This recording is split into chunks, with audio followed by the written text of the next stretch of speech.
Thank you very much, Dr. Evans. I'm so deeply touched. It is an incredible day for me and my family. My daughter, who is also a graduate of AUBG, is here.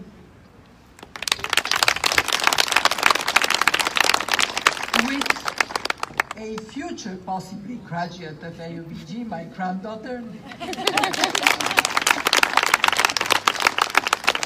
And another graduate who is my granddaughter's godmother. So thank you for being here.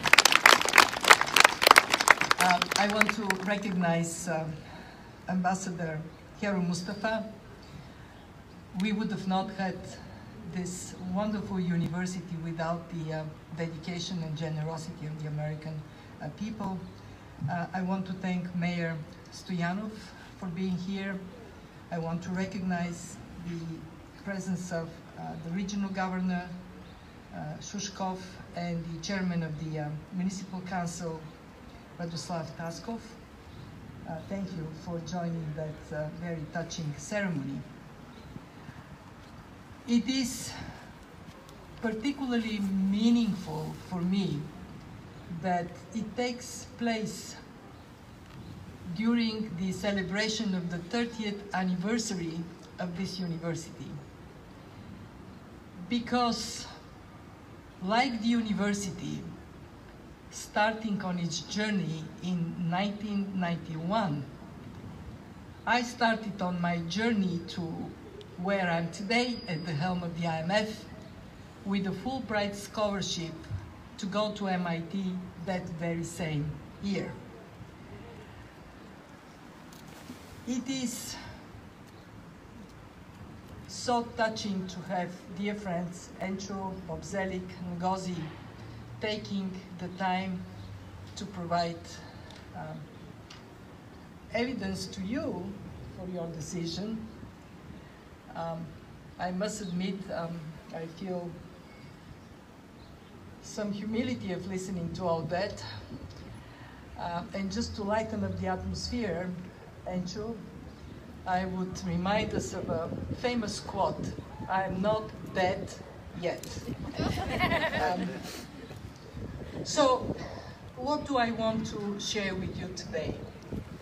I thought I would talk to you about the incredible experience of this very challenging 2 years since I am at the helm of the IMF, and what lessons I have learned for the future.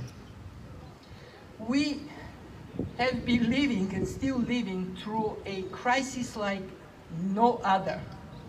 In 2020, the world economy was at the brink of collapse, and we lived through the worst recession in peacetime since the Great Depression.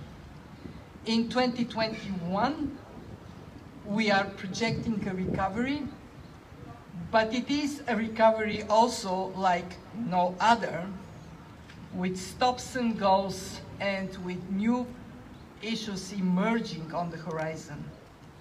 What we learned from this crisis so far, we learned about our interdependence and our dependence on nature.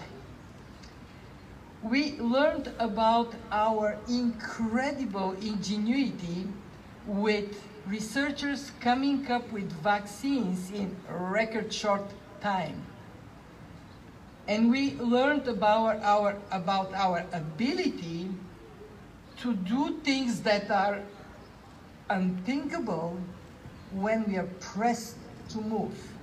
More specifically, we have taken the world economy to a safe harbor by providing exceptionally high fiscal and monetary policy support.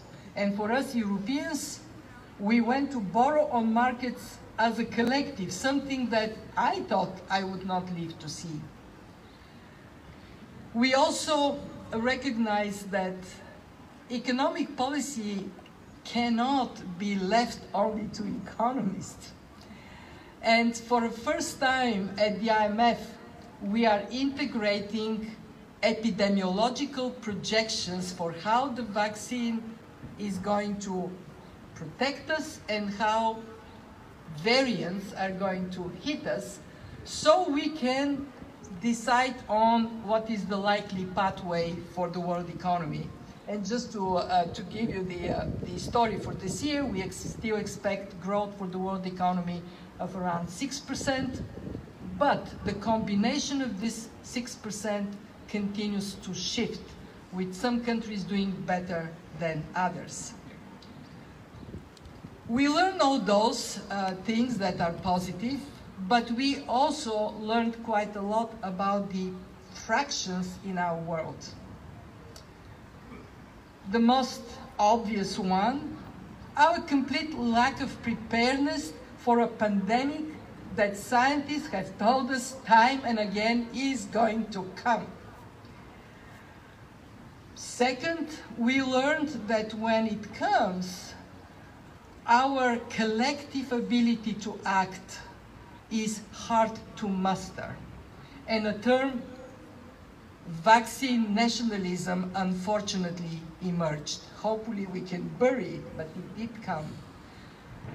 We also learned that in hard times, some are better protected than others.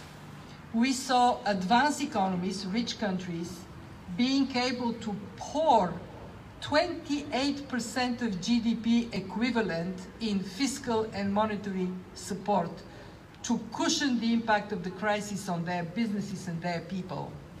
What have emerging markets done? 6%. What are poor countries doing? 2% of GDP, of much smaller GDP equivalent. What is the result of it? A dangerous divergence growing within countries between people that are doing better than others, those who have access to the digital economy, and very importantly, divergence across countries. Why that should matter to all of us? Because if we continue on this pathway, it would translate into insecurity and instability in the world we live in. Over the last months, I was mentioning this to board members and the president. Over the last months, 2 presidents were killed. One coup happened just 2 days ago. That doesn't make much news because we are so preoccupied internally with our domestic problems. But we should care about the stability of the world we live in. And I can say that at the IMF, I take pride. My institution stepped forward decisively. We have provided financial lifelines, virtually lifelines, to 86 countries. I got calls in April last year from presidents and prime ministers telling me, Cristalina, thank God for the fund, because if you are not there, we cannot pay our nurses and doctors, we cannot sustain our businesses. Ngozi mentioned the special drawing rights. It is remarkable that we managed collectively to give a boost to the world economy of $650 billion. This is the largest emission of special drawing rights in the history of the fund. After the global financial crisis, it was $250 billion, and people thought it was gigantic. Now, you're my captive audience, so I'm going to tell you what is special drawing rights. This is really a miracle instrument. We take the strength of the collective. We have 190 members. Some of them are very strong, like the US or Germany or France or the UK, and some are weak. The strength of these members allows us to provide forever credit line to the weak countries so they can weather the crisis we face. And for those who may be interested, how much did Bulgaria get from it? 1.3 billion, 2% of GDP equivalent. Thank God, actually, Bulgaria is among the countries that don't quite need it. Thank God for that. Now, what are the lessons we should take for the future? And that is the most important part of my message to you today.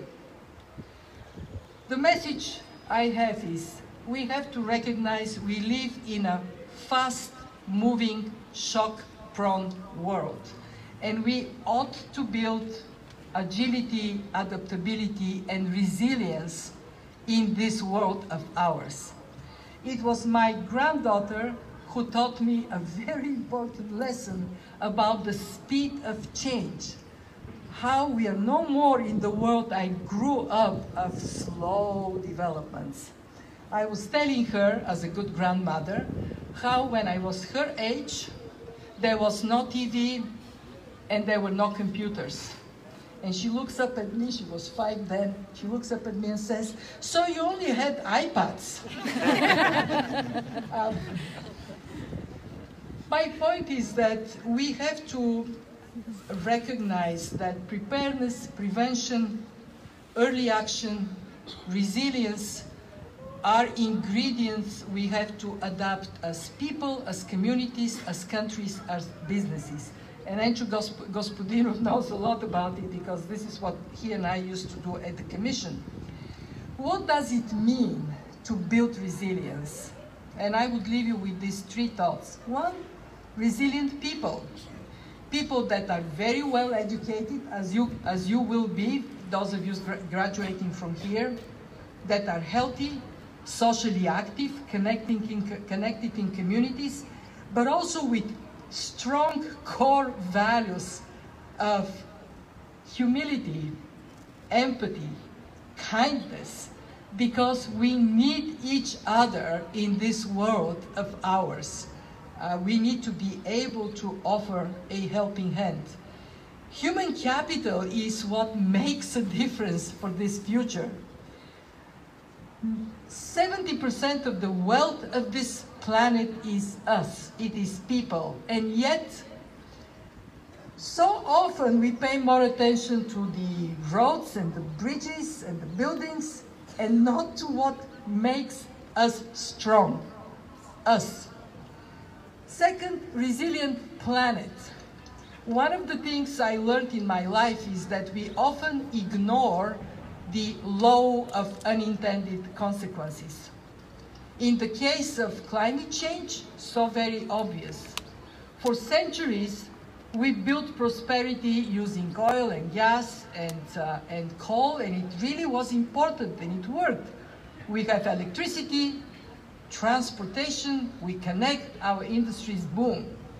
But we also have CO2 emissions that are putting our future in peril. We have to deal with it decisively, and I hope that young people here would be leading us in that regard. And last, resilient economies. Bulgaria is a good example of macroeconomic stability, but not the best example of inclusiveness of development.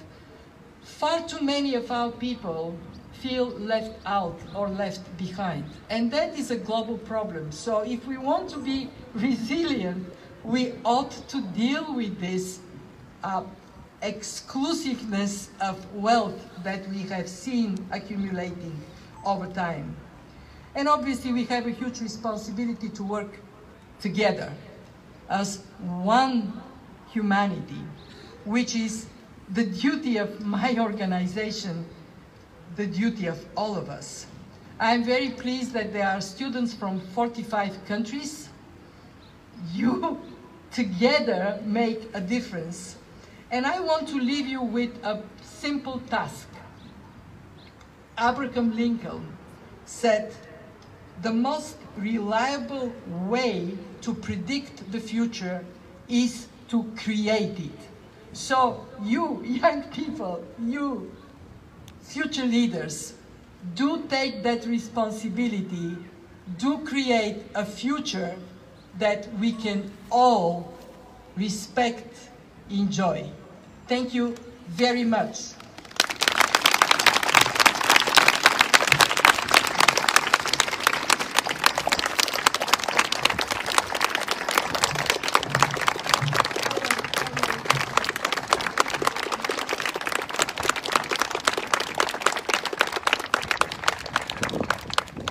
I'm just going to go off script for about a second and say it is such an honor to have a person of such accomplishment and such integrity and such a vision as part of our AUBG family, and to have had her daughter come here